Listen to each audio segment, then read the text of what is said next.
ఒక ముసుగు వ్యక్తి చెప్పేటటువంటి మాటకి టోటల్గా ఒక పవిత్ర పుణ్యక్షేత్ర ప్రతిష్టని దిగజార్చడం, ఆ పుణ్యక్షేత్రంలో ఏదో జరిగిందని ప్రజలందరినీ నమ్మించడం, అంతర్జాతీయ మీడియా ముందు అదే వాస్తవం అని చెప్పటం.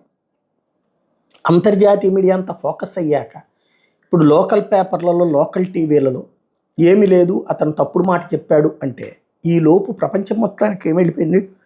అల్జజీరాతో పాటుగా బీబీసీ దగ్గర నుంచి, సిఎన్ఎన్ దగ్గర నుంచి భారతదేశంలో హిందూ తీవ్రవాదం పెరిగిపోయింది, హిందువులు ఆలయాలలో చంపేసేసి పాతి పెట్టేస్తారు, ఆడపిల్లల్ని ఇట్లా చేస్తారు అనేటటువంటి ప్రచారం చేసిన వాళ్ళని ఇప్పుడు ఎలా మారుస్తారు? వాడెవడన్నా క్షమాపణ చెప్తాడా? వాడెవడన్నా వార్త చెప్తాడా? వాడెవడన్నా మార్చుకుంటున్నాడా? జస్ట్ అవాయిడ్ చేస్తాడంతే, ఈ వార్త వేయడు.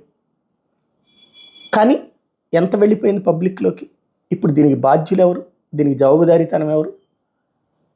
కాంగ్రెస్ గవర్నమెంట్ కావాలని చేసింది కదా, లేదా అలాంటి వాళ్ళని ముందు పెట్టింది కదా? ఇదే అన్నామలై వేసినటువంటి ప్రశ్న.